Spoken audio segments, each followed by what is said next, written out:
আসসালামু আলাইকুম ভিউয়ার, সবাই কেমন আছেন? আশা করি সবাই ভালো আছেন। আজকে আমি আপনাদেরকে শহীদ জিয়াউর রহমান মেডিকেল আন্ডারপাসের কাজের আপডেট জানাবো। আশা করি পুরো ভিডিও জুড়েই আমার পাশে থাকবেন।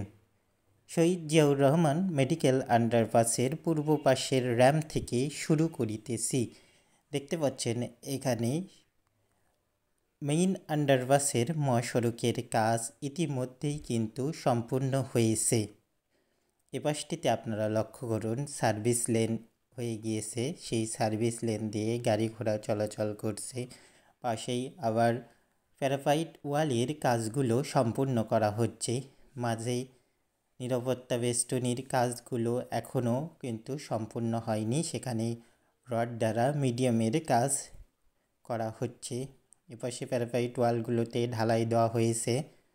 এই ঢালাইয়ের পরে এই শাটারিংগুলো খুলে দেওয়া হবে। মূল আন্ডারপাসের র্যাম সহ এই এই যে মেইন আন্ডারপাস, সেই আন্ডারপাসটি করতে বেশ কিছুদিন সময় লেগে গিয়েছে, আপনারা জানেন যে। কিন্তু বিগত সরকার পতনের পরে এই আন্ডারপাসের কাজ অত্যন্ত জরুরি ভিত্তিতে করা হয়। বলা যায় প্রায় 3 মাসের মধ্যেই এই আন্ডারপাসটি কমপ্লিট করা হয়েছিল। আন্ডারপাসের মেইন ব্রিজের জরুরি বিভাগের গেটের সামনে যেই ব্রিজটি রয়েছে, সেই ব্রিজে বর্তমান অবস্থান করছি।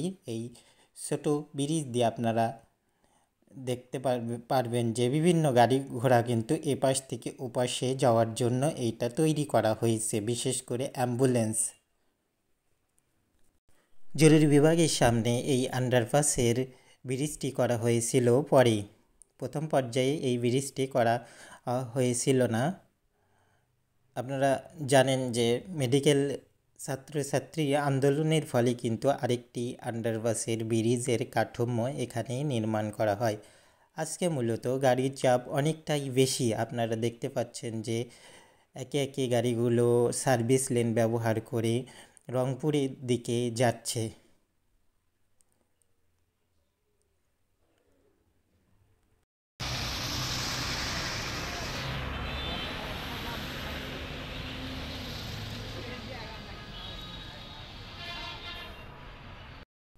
চলুন আস্তে আস্তে দ্বিতীয় আন্ডারপাসের দিকে যাওয়া যাক এবং আপনাদেরকে দেখানোর চেষ্টা করছি। সামনে দেখতে পাচ্ছেন যে শহীদ জিয়াউর রহমান মেডিকেল কলেজ।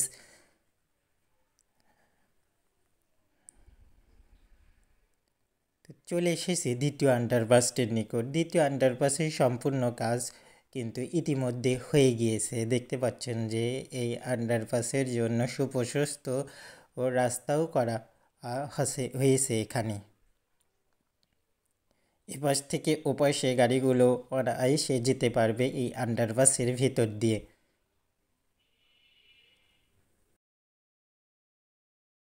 এই শহীদ জিয়াউর রহমান মেডিকেল আন্ডারপাস নিয়ে আপনারা জানেন যে বিগত সরকারে থাকাকালীন এখানে কোনো কাজই অগ্রসর হচ্ছিল না। এক কথায় অবহেলিত অবস্থায় রয়ে গিয়েছিল এই মূল আন্ডারপাসটি। পরবর্তী সরকার পতনের পরে চাপে পড়ে তারা একে একে দুটি আন্ডারপাসের কাজ ইতিমধ্যেই আপনারা দেখতে পাচ্ছেন যে সম্পূর্ণ করেছে প্রায় 5 মাসের ভেতরে। তাছাড়াও এই আন্ডারপাসটিতে যখনই ভিডিও করতে গিয়েছি তখনই বাধার সম্মুখীন হয়েছে। মূলত ভিডিও করা সম্পূর্ণভাবে নিষেধ ছিল আন্ডারপাস নিয়ে। অথচ বিভিন্ন চ্যানেলে দেখতে পেয়েছি যে আন্ডারপাসের খবরাখবর তারা তুলে ধরেছিল। তো এভাবে আপনাদেরকে যতদূর পর্যন্ত দেখা যায় ততদূর পর্যন্ত দেখাবো। আন্ডারপাসের পূর্ব পাশের র্যামে, পশ্চিম পাশের র্যামে বর্তমানে আমি অবস্থান করছি। এখান থেকে আমি উপরের দিকে যাব এবং সেখানে দেখব আন্ডারপাসটির কাজ কত দূর সম্পূর্ণ হলো। এ পাশটিতে দেখতে পাচ্ছেন যে আন্ডারপাসের যে দুই এবং এপাশে 4 লেন মহাসড়ক ইতিমধ্যেই ঢালাই করা হয়েছে, যেটা আন্ডারপাসের সাথে সংযুক্ত করা হয়েছে।